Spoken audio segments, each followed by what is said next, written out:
Moi, personnellement, je préfère être respectée par ce que je suis en train de dire que de rester silencieuse. Nous, en tant que jeunes, nous sommes compétents.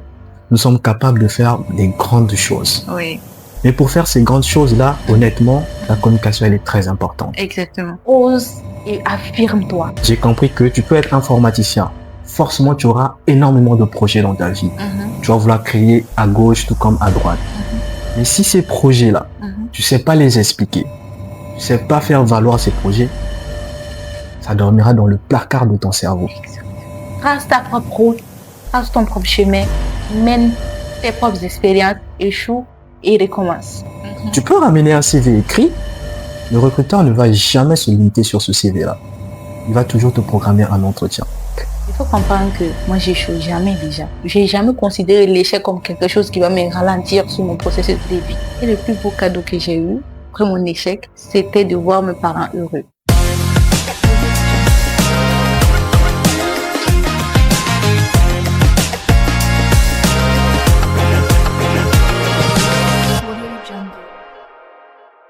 Alors moi, c'est Najib, informaticien, web designer et créateur de contenu. J'ai l'immense plaisir de vous accueillir pour la première fois sur cette première édition de podcast que nous organisons. Et j'ai l'immense plaisir de recevoir une personne que j'admire énormément.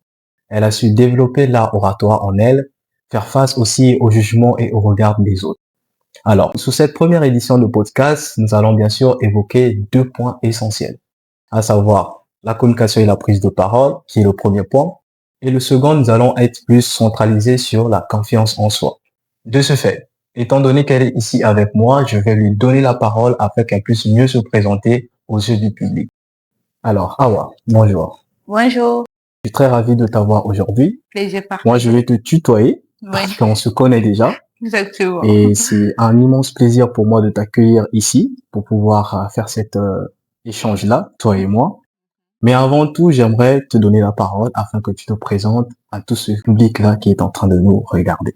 D'accord. Moi, c'est Awa H. Diallo. Je suis mannequin modèle photo. Je suis aussi étudiante en 4e année génie civil. Je suis aussi leader associatif ici dans la ville des Sources. Et je suis une fille très engagée qui a eu à prendre des paroles en public très souvent. Et je peux dire que c'est mon quotidien en quelque sorte. Parfait. Alors déjà, si moi je t'accueille aujourd'hui, c'est parce que le but de cette chaîne YouTube, c'est de pouvoir se centraliser sur la communication et la prise de parole.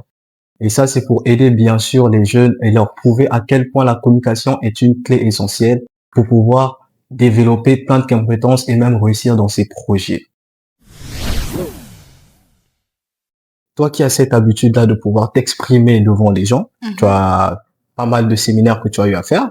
Et moi, j'ai eu cette chance-là de te suivre sur quelques petites interventions que tu as eu à faire. Oui. Et bien sûr, j'étais étonné, bon, pas étonné, mais quand même surpris de voir à quel point tu avais cette confiance-là en toi de pouvoir t'exprimer en public, présenter tes projets et tout ce qui va avec.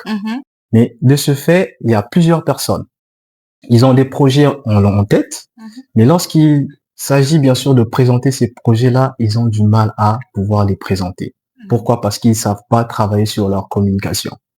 Mais toi qui as souvent eu l'habitude de t'exprimer en public, de faire de la communication, lorsqu'on demande à une personne déjà de pouvoir s'exprimer, la première des choses qu'elle reçoit, c'est du stress. Oui. Parce que cette personne, elle va se dire, ah, je vais aller m'exprimer devant une foule de personnes. Oui. Ou surtout pour les étudiants, ils vont se dire que je vais aller présenter mon projet de fin d'études devant un membre du jury que je ne connais pas. Oui. Je stresse. Oui. Toi, je sais que tu as fait face à ça. Maintenant, du coup, essaye de nous expliquer un peu comment est-ce que tu fais pour pouvoir gérer le stress. Et est-ce que ce stress-là, il est bien ou mauvais pour nous? Déjà, il faut savoir qu'on peut transformer le stress à quelque chose de bien. C'est pas si mauvais que ça. Parce que le stress, déjà, c'est pas quelque chose d'anodin. C'est humain. Notre cerveau est déjà programmé pour ça. Quand on est en face des gens, en face du public et tout, notre cerveau se prépare au regard du jugement, au regard des gens, le jugement. Et de ce fait aussi, on se protège. Le cerveau cherche un moyen de se protéger. Mais quand on prend cette peur-là, quand on prend ce stress-là, on le transforme en quelque chose de bien. Au lieu de dire, oh, je vais monter sur scène, il y a plein de gens et tout ça. Plutôt, on va se concentrer sur le fait de se dire, je vais réussir. Il y a du monde qui me regarde, mais je peux le faire. C'est comme si tu es en train d'apprendre à ton cerveau de réfléchir autrement, de fonctionner autrement. Donc, le stress, on peut pas arrêter de stresser parce que même les grandes personnalités ont déjà eu des stress à monter sur scène. Ça n'a pas commencé pour moi. À chaque fois que je monte sur scène, je ce stress-là. Mais juste, j'arrive à transformer mon stress à quelque chose de positif. Donner de l'énergie à notre stress. C'est-à-dire en le transformant à notre, positivement, en le transformant positivement. Exactement. D'accord. Donc, si je comprends bien par rapport à ton discours, ce que tu es en train de me dire, il va falloir reprogrammer son cerveau. Exactement. C'est ça. Mais pour toi, est-ce que tu as des tactiques bien précises, hormis le fait de te dire que je dois penser positivement? Est-ce que tu as d'autres tactiques que tu utilises pour pouvoir faire ta gestion de stress? Oui, exactement. J'utilise très souvent des exercices. Okay. Ça, déjà, du jour au lendemain, on peut pas s'élever du jour au lendemain pour venir parler devant les gens ou arriver déjà à canaliser le stress. Il faut des exercices le matin, par exemple, avant de commencer, avant de monter sur scène. Je me dis, oui, certes, je veux monter sur scène. Il y a plusieurs personnes dans la salle.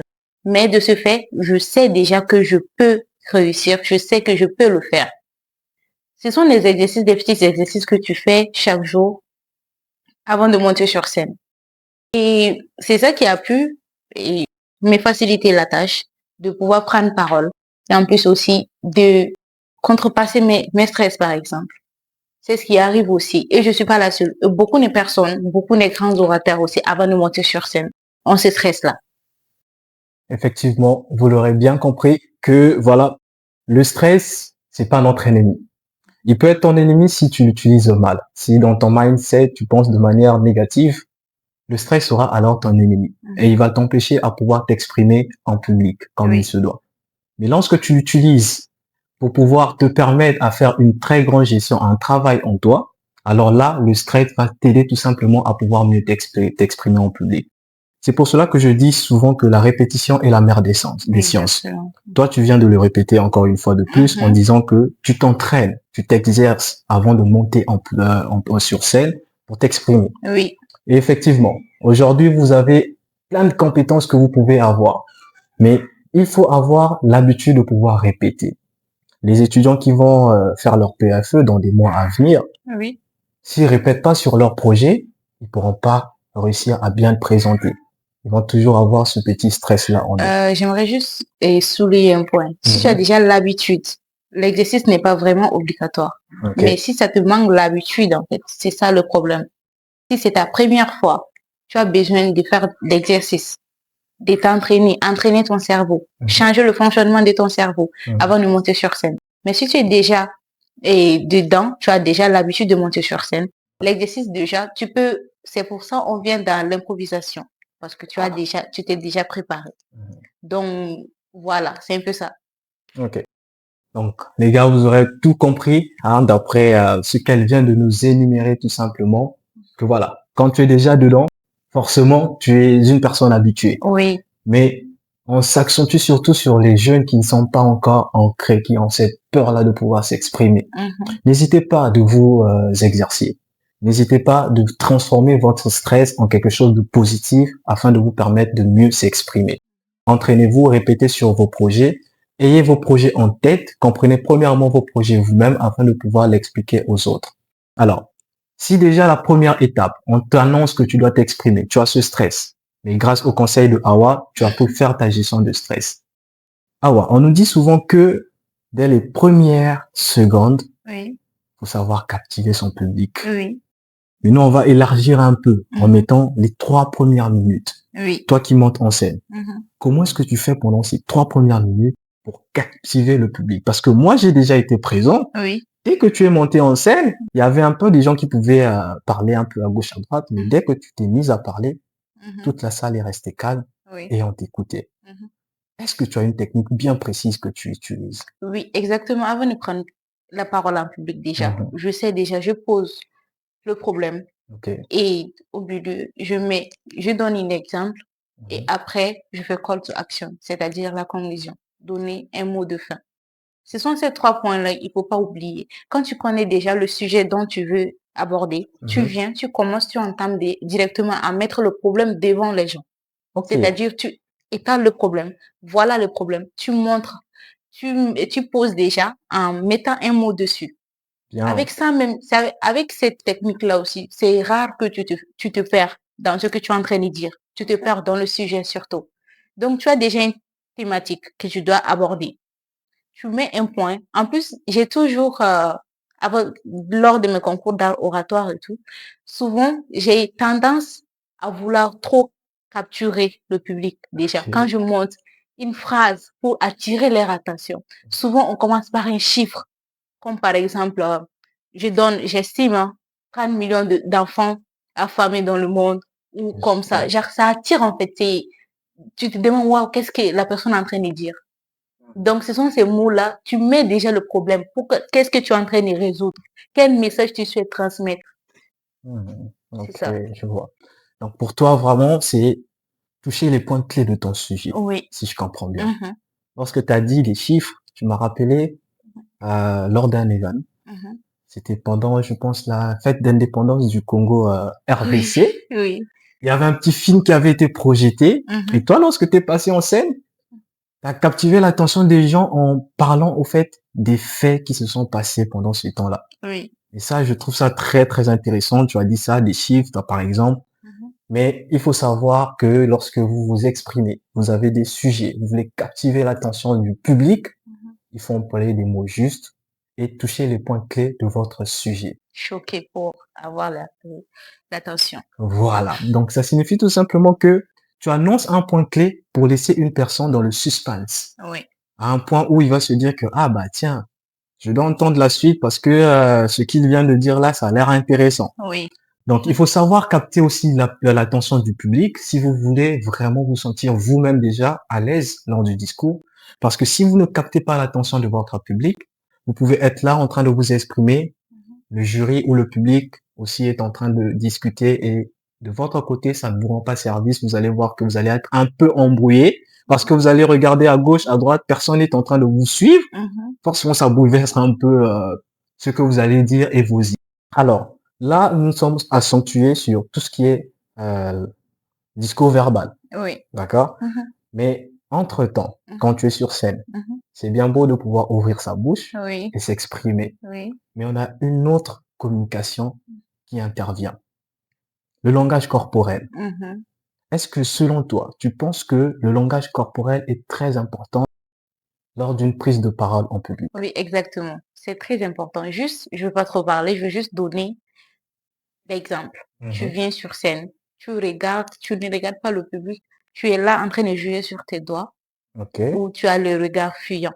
Mhm. Déjà, la personne ne va pas te prendre au sérieux déjà. Tu n'arriveras pas à exprimer le message que tu es venu donner. Mhm. Parce que tu portes un message quand tu montes sur scène. Ouais. Tu es venu transmettre un message. Donc là, le fait que tu es là, tu n'es même pas sûr de toi. C'est ça l'assurance. Tu viens, Ok. tu n'es pas encore sûr de parler. Il y a juste deux pour attirer l'attention ou même avoir confiance quand tu vois que tu peux parler Mhm. déjà devant le monde. Tu as déjà cette assurance-là de prendre parole. Mais Bien. là, tu es là devant, le regard fuyant, Ok. avec les mains moites. Ça, c'est déjà normal. Mais le fait de fuir le regard des gens et de se tenir maladroitement. Mhm. Par exemple, tu montes sur scène, tu tiens l'épaule, l'épaule bien dressée, le regard vers le public, tout est déjà gagné avec ces deux Bien. techniques-là. La posture est très importante pour donner l'image que tu renvoies à ton interlocuteur. Ok. Donc, c'est très important. D'accord. On ne peut pas convaincre quelqu'un sans pour autant que toi-même tu sois convaincu. Ok, parfait. Donc, si je comprends bien aussi, le langage corporel peut démontrer à ton public si tu es une personne confiante ou pas. Ouais, plutôt de l'assurance. Assurance. Oui. Et il y a, c'est un peu similaire Mhm. parce que, mais l'assurance précède La et la confiance. confiance en soi. Mais Ok. plutôt, tu envoies plutôt l'assurance. C'est Ok. un peu différent. L'assurance, c'est plutôt ce que tu renvoies de l'extérieur. Mais la confiance, c'est quelque chose d'intérieur. C'est un comment que tu mènes à l'intérieur de toi. Ok. Donc, dans ce cas-là, on peut parler Mhm. avec assurance sans avoir confiance en soi. Oui, exactement. On peut parler avec assurance sans avoir confiance en soi. Moi, personnellement, à chaque fois que je prends parole, ah, je reçois des compliments. Ah, ce que tu es en train de faire, moi, je peux jamais faire ça. Tu as trop confiance en toi. Mais ces gens-là ignorent vraiment le combat intérieur que je mène en moi. Ok. Ce que je l'étais à renvoyer, c'est de l'assurance. Je peux pas dire ça, c'est de l'hypocrisie, mais peut-être, c'est plutôt une manière de savoir convaincre aussi son interlocuteur. Ok. Et l'hypocrisie envers soi-même, par exemple. Parce que là, l'assurance, je peux te Mhm. convaincre que ce que je suis en train de dire est très important. J'ai Ok. confiance en moi. Je suis en train de te transmettre un message. Mais à l'intérieur de moi, je suis en train de mener un combat. La Mhm. confiance en soi, c'est quelque chose que tu es en train à l'intérieur de toi, un combat que tu es en train de mener à l'intérieur de toi. Mais autrement, l'assurance, c'est quelque chose que tu renvoies de l'extérieur. Par exemple, tes postures, ce que les gens vont voir. C'est un peu ça. Ok. Comme je disais, l'assurance précède La la confiance confiance. en soi. Merci pour cette fameuse phrase. Oui. Moi, je vais retenir ça. L'assurance, elle précède la confiance en soi. Exactement. Donc, très cher ami, lorsque vous vous exprimez en public, sachez que votre posture, elle est très, très importante. Le langage corporel en dit beaucoup sur votre assurance. Ça prouve à quel point vous êtes une personne charismatique, s'il faut aussi le dire comme ça, parce que Oui. elle, vraiment, elle dégage ça lorsqu'elle est sur scène. Moi, je l'ai déjà vu. Et ça prouve aussi vraiment que vous avez cette assurance-là que vous maîtrisez votre sujet. Et vous allez voir, tout va vraiment être à votre portée. Vous allez maîtriser votre public, maîtriser votre sujet et forcément, à la fin, ça sera comme Awa, où tu descends en scène, où tu sors de ta présentation, tu as des éloges. On te dit, ah bah, franchement, tu as très bien présenté. Pourquoi? C'est parce que on associe les deux. Un langage verbal et un langage non verbal. Donc, associer les deux pour pouvoir bien présenter, pour pouvoir avoir cette assurance-là en vous. Mais du coup, des fois, je suis en scène. Je m'exerce chez moi. J'ai répété comme il se doit. Mais une fois que j'arrive sur scène, je dégage cette assurance-là, mais j'oublie complètement tout ce que je devrais dire. Forcément, toi, j'aimerais déjà te poser une simple question. Devant combien de personnes as-tu déjà exposé? Bon, j'ai déjà exposé plus de 200 personnes dans la salle, vers les 500 comme ça, dans une salle. Et ces jours-là, ça tombe bien, ta question, j'allais dire ça, c'est de l'impro. Tu dois faire de l'improvisation. Ok. Le fait que tu oublies ton sujet, que tu oublies ce que tu es censé dire. Moi, je me rappelle, parce que c'était lors d'un événement. Il faut savoir que j'étais en train aussi d'organiser cet événement-là. Ok. Mais j'avais beaucoup de choses à faire et j'ai pas eu le temps de réviser, de revoir mon texte. Mais je sais de quoi j'allais parler. Je connaissais déjà le thème de mon texte, de mon message que je veux porter sur scène. Donc, ces jours-là, j'ai complètement oublié le texte. Mais j'avais un thème bien déterminé. Je suis arrivée, mais personne n'a cru que je connaissais pas le texte. Après, les gens m'applaudissaient, les gens étaient waouh, tu as très bien fait. Mais personne ne sait ce que j'ai écrit est différent de ce que je suis venue leur parler sur Ok. scène. Donc là, l'improvisation, j'ai juste improvisé. C'est tout. Ok. C'est très important aussi quand tu D'accord. connais ton thème. Parfait, parfait, c'est bien ça. Donc, si on comprend bien les gars, avec tous les conseils qu'elle est en train de nous donner, les petites astuces, pour pouvoir improviser, il faut maîtriser son sujet. Oui. C'est bien beau de pouvoir rédiger tout un paragraphe que vous allez mémoriser pour se dire que devant ce public-là, devant ce jury, je vais aller réciter ça. Mais une fois que tu arrives, c'est une autre réalité qui va Oui. t'attendre. Raison pour laquelle elle dit que pour pouvoir improviser, il faut maîtriser son sujet, maîtriser les grandes lignes de son sujet. Lorsque vous les maîtrisez, forcément, devant le jury, même si c'était un texte de combien de pages que tu avais écrit pour pouvoir réciter devant le jury, mais si tu maîtrises ton sujet, tu oublies ça, tu vas réussir à improviser. Oui. Donc les gars, travaillez sur ça, maîtrisez vos projets. Et c'est plus Vous naturel. avez, voilà, et c'est plus naturel, contrairement à une récitation Oui, que tu vas exactement. faire à un tchakou, parce Oui. que lorsque tu vas oublier un mot, tu te cales. Mhm. Tu t'arrêtes là, tu te dis, mais mince, Tu es qu'est-ce que perdu. j'ai? Et là, le mindset, comme tu as dit, tu es perdu Oui, complètement. exactement. J'aimerais ajouter aussi, je suis quelqu'un, toute personne qui ont assisté à, quand je monte sur scène, je ne monte jamais avec papier parce que Ok. mes écrits, parce que je me perds très facilement quand Ok. j'ai mes écrits. Je préfère improviser, même si je me perds. Je révise, Mais si je viens sur place, je préfère improviser même si je me perds. Les écrits j'arrive pas à me repérer Ok. parce que je suis trop dans l'impro, en quelque sorte. Et j'ai toujours trouvé que c'est plus naturel que de prendre un document. Mais il y a des gens aussi qui arrivent aussi à savoir gérer avec un. Mais le problème, moi, je veux porter le message.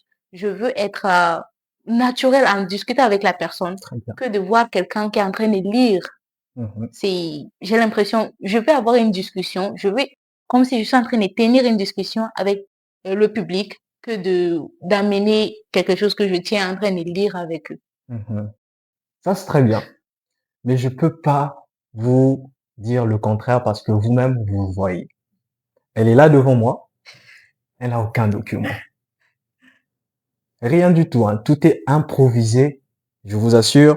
Moi, j'ai juste quelques petits bouts de papier avec juste quelques petites questions que j'ai notées pour elle. Mais elle n'a rien. Ça veut dire que ce que tu nous dis là, Mhm. tu vis ça. Oui, Et ça, exactement. c'est un parfait exemple. Mhm. Pour le public qui nous regarde, qui nous suit, franchement, tu es un exemple. C'est pas pour rien que moi, si j'étais choisi pour cette première édition. Ça fait Voilà. plaisir, c'est un honneur. Je t'en prie. Voilà. C'est pour ça que moi, je l'ai choisi parce que j'ai déjà assisté, j'ai vu de mes propres yeux. Et Mhm. j'ai voulu aussi faire partager ça à cette communauté-là, de voir à quel point que nous, en tant que jeunes, Mhm. nous sommes compétents. Nous sommes capables de faire des grandes choses. Oui. Mais pour faire ces grandes choses-là, Mhm. honnêtement, la Mhm. communication, elle est très importante. Exactement. Moi, je suis informaticien.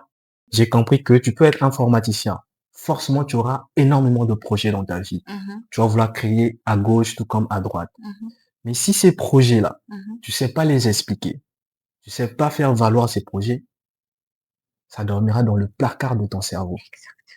C'est pour cela que moi, je me suis dit, bon, je veux m'orienter sur la communication parce que Mhm. je connais l'importance de la communication actuellement dans la Il faut société. savoir se vendre. Voilà, tu as tout dit. Il faut savoir se vendre. Oui. Même lorsque tu vas aller faire un entretien pour un poste, Mhm. c'est la communication. Mhm. Tu peux ramener un CV écrit, le recruteur ne va jamais se limiter sur ce CV-là. Il va toujours te programmer un entretien. Mais si on se posait la question du pourquoi est-ce que, malgré mon CV bien garni que j'ai déposé, on me contacte pour passer un entretien? C'est simple. C'est parce que la communication est très importante. Comme elle a dit, il faut savoir se vendre. Ouais. Et ça, c'est obligatoire pour le chemin de la réussite. Raison pour laquelle moi, je me suis focalisé sur ce thème et je lui ai appelé ici. Merci pour cet exemple-là que tu as montré en direct à tout le monde. Oui. Tu es Mhm. là, tu improvises, ça Mhm. c'est vraiment parfait. Mhm. J'ai beaucoup aimé. Là, nous, on a terminé sur notre premier point qui était sur la communication. Mhm. Et là, on va enchaîner sur le deuxième thème. Alors, Awa, Oui. pour ce deuxième point que nous Mhm. allons vraiment parler, Mhm. c'est la confiance en soi. Mhm. Nous jeunes aujourd'hui, comme on a dit tout à l'heure, il faut s'exprimer pour pouvoir développer ses projets, présenter ses projets, se vendre aussi comme tu as su le dire. Mhm. Et pour le faire, c'est bien d'avoir cette assurance, Mhm. mais il faut avoir confiance en soi. Mhm. Si toi aujourd'hui tu n'as pas confiance en toi, Mhm. personne d'autre aura confiance en toi.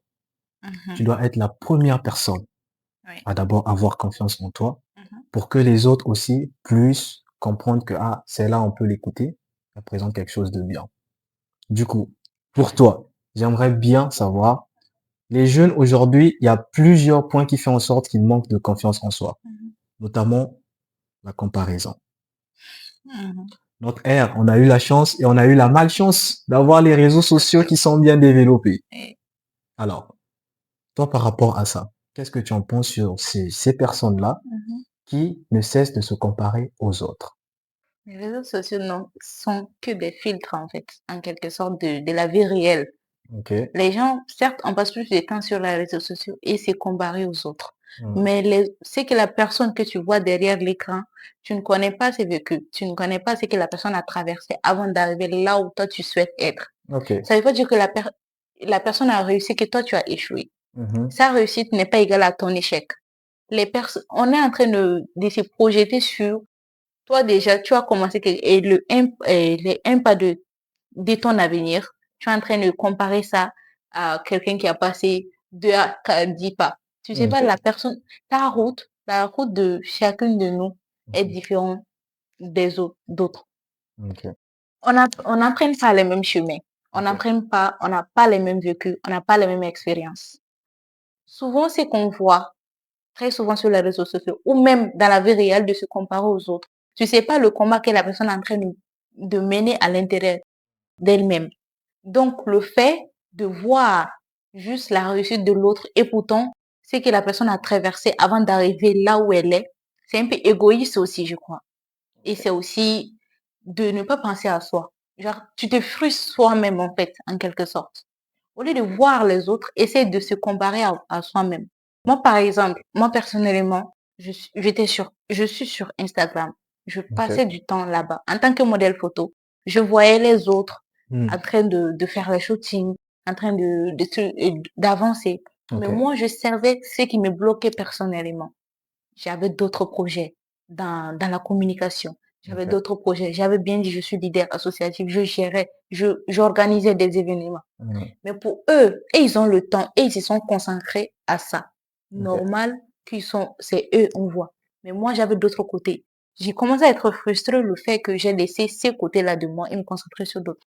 Mais j'ai compris que moi aussi, ce que je suis en train d'accomplir de l'autre côté, Hmm. c'est pas à nier. Ce que je suis en train d'accomplir de l'autre côté, je dois me féliciter moi-même. Je dois Très plutôt bien. voir ça que de voir ce que les autres sont en train d'accomplir, ce que moi je fais. Eux aussi ne sont pas en train de faire ça, d'accomplir ça. Et le fait que moi je suis en train de me comparer à eux, et alors que les autres aussi sont en train de m'admirer, ce que moi je suis en train de faire. J'ai arrêté ça. J'ai arrêté vraiment. Je me suis concentrée sur ce que je suis en train d'accomplir, Bien. sur ce que je suis en train d'apporter. Et mes petits essais, mes réussites, je me suis concentrée sur ça. Et je me suis applaudie. Et juste, le fait de se comparer aux autres, c'est de se faire du mal à soi-même, au lieu de se contenter de ce qu'on a. Hmm. Et vouloir être, on n'est pas forcément obligé d'être la même personne que ce que tu es en train de regarder dans les réseaux sociaux ou ce que tu es en train de voir en vrai.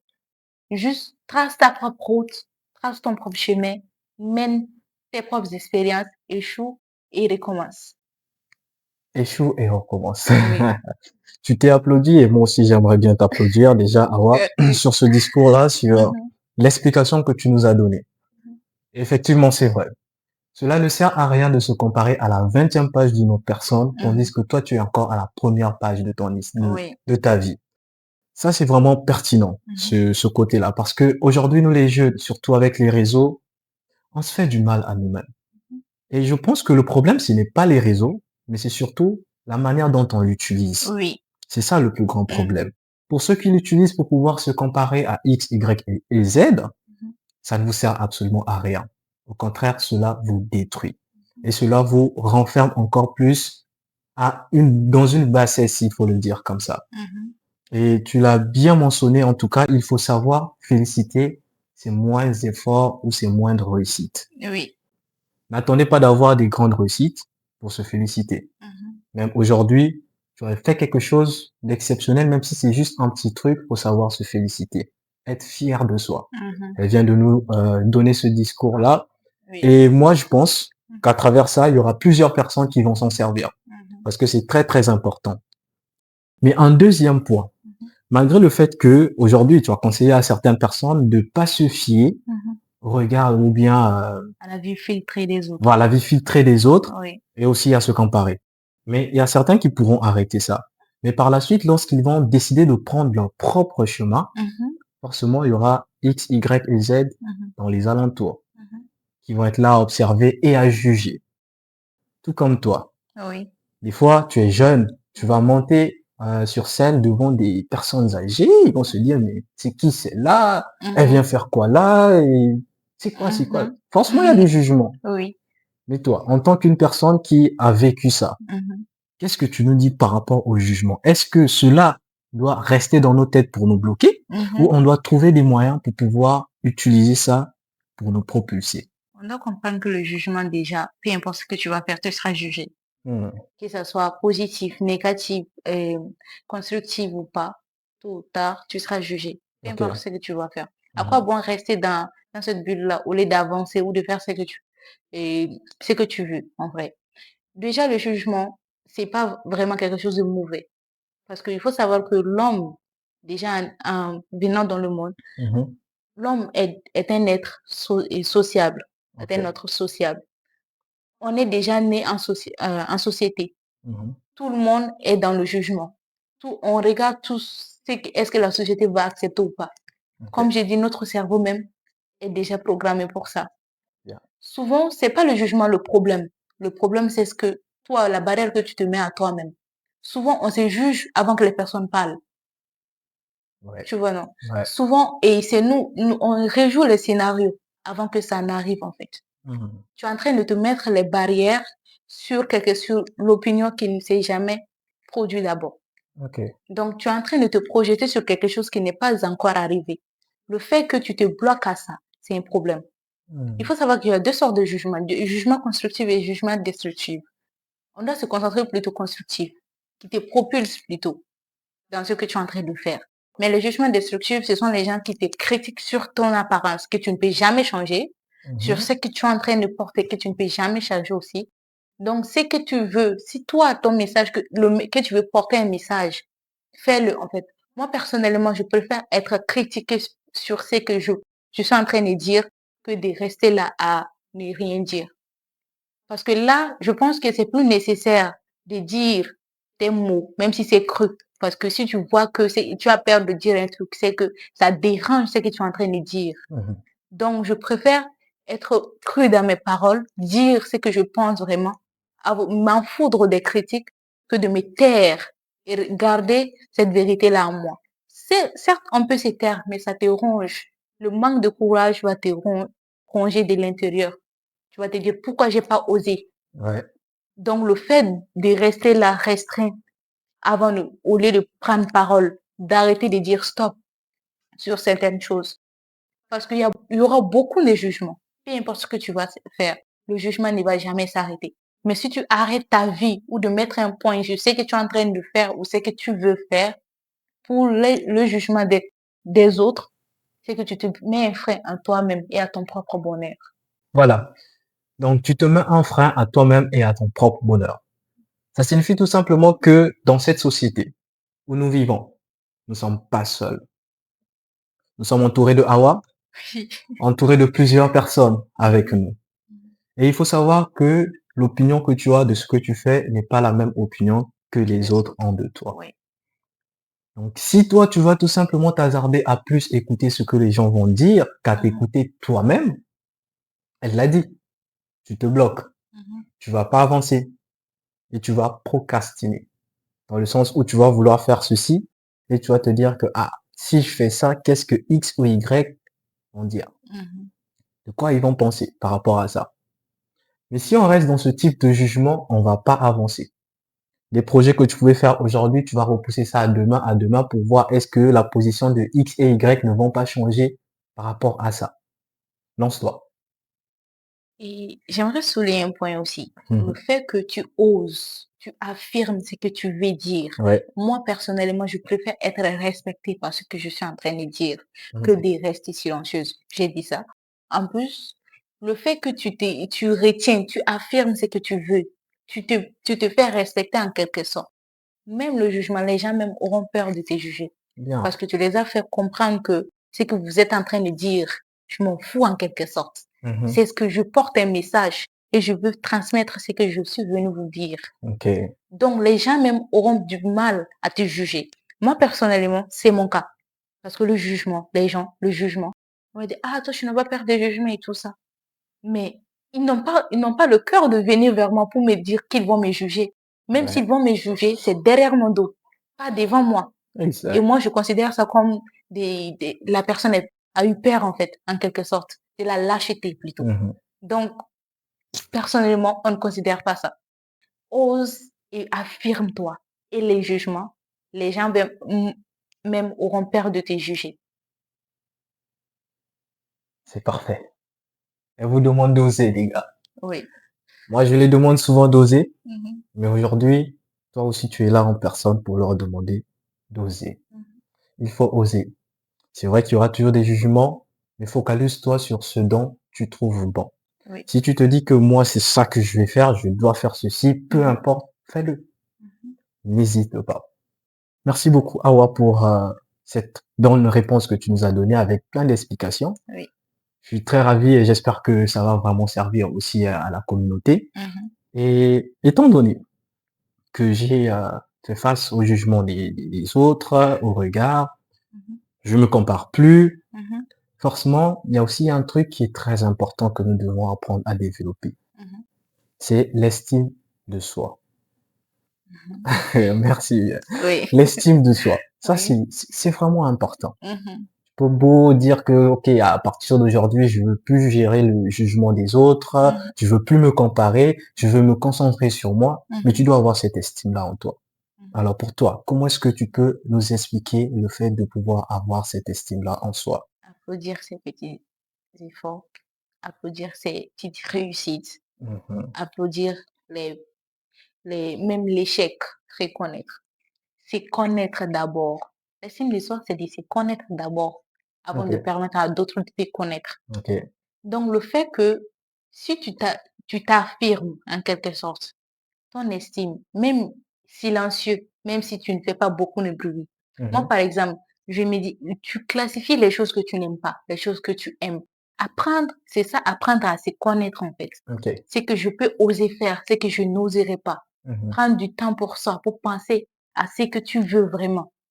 Bien. Donc, le fait, en plus aussi, l'estime de soi résume un peu ce que on a dit précédemment déjà. Parce que déjà, le fait que tu n'arrives pas à t'exprimer, tu n'arrives pas à vouloir être, comment dirais-je, tout ça, c'est un problème d'estime de soi. Parce Mhm. que tu ne sais pas vraiment ce que toi-même tu souhaites. Apprends déjà à s'aimer. Parce que ce que tu as, les petits efforts et tout ça, moi, par exemple, souvent, quand je dis estime de soi et tout ça, je sais très souvent, je reçois des critiques OK. par rapport à mon physique, par rapport à mes Mhm. trucs comme ça. Mais tellement que j'admire ces corps que j'ai, je sais que personne ne peut me faire douter de ça. OK. Donc, le fait, c'est de s'aimer en quelque sorte. C'est que tu as, apprendre à aimer ce que on a, ce qu'on porte, ce qu'on veut et ce qu'on a réussi. C'est ça. C'est parfait, c'est parfait, c'est parfait ce qu'elle me dit. Ah, j'aime bien ce que tu es en train de nous dire là. Mhm, Peu importe les jugements que tu as, mhm. pour toi, tu te focalises sur toi pour avoir ton. Et c'est ça qui crée vraiment l'estime en soi. Oui, exactement. Se féliciter de ses réussites, ça, on a Mhm, parlé de ça. Mais surtout, les échecs. oui. Parce que pour avoir l'estime de soi, tu Mhm, vas forcément faire face à plein d'échecs dans ta vie. Tu mhm, vas te lancer dans tes projets, tu vas vouloir lancer ceci ou t'exprimer, mhm. expliquer un projet à des gens, mais au final, les gens t'ont écouté, mais ils n'ont pas validé ton projet. Tu vas faire face à des échecs. Et ça rejoint l'estime de soi. Si tu n'as pas l'estime en soi, forcément, dès que tu vas faire face à l'échec, tu vas Mhm, abandonner. mhm, Mais il va falloir travailler ça, avoir confiance en soi, avoir de l'assurance, avoir de l'estime en soi mhm, pour pouvoir comprendre que même si je fais face à l'échec, mhm. je dois avancer. Oui, Tout comme toi, je suppose que tu as eu à faire face à l'échec plein de fois. ouais, plein de fois. Comment est-ce que toi tu fais pour te relever face à l'échec? Il faut comprendre que moi, j'échoue jamais déjà. Il faut comprendre. Ah, J'apprends, soit je gagne, soit j'apprends en fait, en quelque sorte. mhm, C'est ce qu'on nous dit, comme l'adage dit déjà.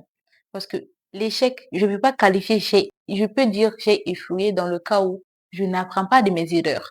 Ce que tu as fait l'autre fois pour échouer, c'est que tu as fait l'erreur que tu as fait, que tu n'as pas eu ce que tu souhaitais. ok, C'est tu n'arrives pas à assumer vraiment. Ouais, c'est vrai, j'ai fait une erreur. Voilà pourquoi ça n'a pas marché. Si tu vois que quelque chose n'a pas marché, cherche le point. Qu'est-ce qui n'a pas marché? Pourquoi ça n'a pas marché? Et avoue-le à toi-même, même si tu n'oserais pas avouer au monde, avoue-le à toi-même pourquoi ça n'a pas marché. Et évite de faire les mêmes erreurs. Je ok, suis quelqu'un, je ne suis pas dans la routine. J'aime pas répéter les mêmes choses. mhm, Donc, à chaque fois, je renouvelle mes choses. Donc, le fait, là où ça n'a pas marché, mhm, d'améliorer encore plus. ok, Tu échoues, tu recommences. Encore, tu recommences. C'est ça, on dit apprendre. C'est que tu n'as pas vraiment échoué puisque tu as appris. Même si la personne qui a gagné après ton échec, la personne a gagné, toi aussi tu as gagné quelque chose. Il faudrait savoir que, je vais donner l'exemple personnel. J'ai fait le bac 2 fois. La première fois, j'ai échoué. Deuxième fois, je me rappelle de ce que j'avais fait l'année précédente. ok, J'ai plutôt appris. Et franchement, je peux dire, le fait que j'ai échoué au bac, c'était plutôt bénéfique pour moi. Même maintenant, je le dis. Je me suis pas attardée sur mon sort. J'ai vu ça plutôt bénéfique parce que j'étais première de ma classe, de mon établissement. Et en même temps aussi, j'ai pu aussi avoir mention en bac. Chose que je voulais et j'ai souhaité depuis quand je faisais collège. Donc, j'ai vu l'échec en quelque sorte comme sous forme de positif pour moi. Mhm. Depuis ces jours-là, depuis mon année de bac, j'ai jamais considéré l'échec comme quelque chose qui va me ralentir sur mon processus de vie, mais plutôt quelque chose qui me repousse, quelque chose qui m'a appris. Parce que ce jour-là, les cours, je peux dire, les matières même, c'est moi-même, j'écrivais carrément au tableau. Je me sentais bien. C'était la meilleure année de ma vie et c'était la meilleure année de lycée pour moi. Et je pense que l'échec était plutôt constructif pour moi. Et les gens qui ont passé, avec qui j'avais fait même classe cette année-là, sont Mhm. passés à classe supérieure, à l'université et tout. Mais cette année, je peux dire que, comment dire, je me sens plus heureuse, heureuse en quelque sorte. Donc, de ne pas s'attarder sur l'échec, mais plutôt de mettre un point sur ce que tu as appris après l'échec. Voilà pourquoi on dit, soit je gagne, soit j'apprends. Merci Awa de nous avoir partagé ton expérience personnelle, Mhm, parce que moi aussi j'ai eu une expérience personnelle allant dans ce sens-là. mhm, Les gars, là, on comprend tout simplement qu'il va falloir reculer mhm. pour mieux sauter. Oui, exactement. Tout comme Awa qui a eu à faire son bac 2 fois, Mhm, mais moi c'était le BEPC. mhm, Tu vois, j'ai fait comme toi. mhm, J'avais ce mental là où je m'étais dit que je peux plus échouer. Je veux utiliser cet échec-là pour pouvoir me propulser à aller vers l'avant. Et je me souviens, on m'avait lancé cette fameuse phrase que je viens de dire, recule pour mieux sauter. mhm, Parce que mon entourage savait que j'étais intelligent. C'est pas de l'intelligence qui m'avait manqué mhm, pour pouvoir passer. mhm. Mais même moi, je n'avais pas compris. Oui. Je suis échoué. Ça m'avait fait mal. C'est vrai qu'au début, ça m'avait fait mal. Mhm, Mais par la suite, je m'étais dit que non. Je dois pas me focaliser sur cet échec-là. Je dois avancer. Et chose qui est similaire à toi, mhm, c'était quasiment la même chose aussi pour moi. mhm, Toujours parmi les meilleurs de mon établissement. mhm, Jusqu'à l'heure actuelle, je m'étais dit, je me souviens que j'étais sous la douche, en mhm. train de pleurer. J'ai dit, comment est-ce que j'ai fait pour manquer le BPC? C'est incroyable. Sous la douche, je me suis dit, Mhm, je ne vais plus jamais échouer dans ma vie. mhm, Et à chaque fois que je fais face à des échecs, je me mhm, dis que non, mhm. je dois pas échouer. Je dois utiliser cet C'est pas échec-là l'échec, oui. pour me permettre tout simplement à apprendre de mes erreurs. Pour moi, je me Oui. dis que comme tu as dit toi aussi tout à l'heure, tu Mhm. n'échoues plus. Oui, j'échoue Moi aussi, pas. dans mon mental, je n'échoue plus. Oui. Donc, pour moi, quand il y a des obstacles devant moi, je me dis que bah là, c'est juste Tu as des appris. petites erreurs. Je dois Mhm, apprendre de ça et pouvoir avancer. mhm, Et honnêtement, jusqu'à aujourd'hui, depuis que j'ai fait mon BPC pour la deuxième fois, mhm. je n'ai jamais échoué. C'est le plus Et j'ai beau toujours été cadeau. parmi les meilleurs. Mhm. Ça rejoint juste ce que tu dis. Oui. Et le plus beau cadeau que j'ai eu après mon échec, c'était de voir mes parents heureux. Genre, c'était en fait, c'était en quelque sorte l'échec. Certes, au début, ça fait mal, mais si tu arrives à surmonter ça, tu apprendras beaucoup. Ça va t'apporter plus que ce Mhm. que les gens qui ont passé avant toi. Waouh. Franchement, on vous donne toutes les astuces, les gars. Oui. On vous montre à quel point nous avons utilisé nos échecs Mhm, pour pouvoir nous propulser vers l'avant, mhm, pour rendre fiers nos mhm, parents, comme mhm, Awa, mhm. et pour nous aussi d'avoir toujours ce mental solide. Donc n'hésitez pas. Tu fais face à l'échec. Rassure-toi que même les grands hommes, les businessmen, les gens qui ont des grands projets, Mhm. ils ont échoué dans leur vie. Oui. Ils ont échoué. Le McDonald's que nous mangeons souvent, il est agi quand même. Et je peux dire que l'échec, c'est de ne pas pouvoir, c'est ne pas pouvoir oser plutôt. Mhm. Après l'échec, de rester là, abandonner. C'est ça l'échec. Si tu abandonnes, recommence encore à zéro. N'abandonne pas. Si tu vois on t'a dit tu as échoué, c'est le cas, tu as abandonné ce que tu souhaitais. Tu rejoins. Je veux juste compléter Mhm, l'exemple mhm. parfait par rapport à ce que tu dis.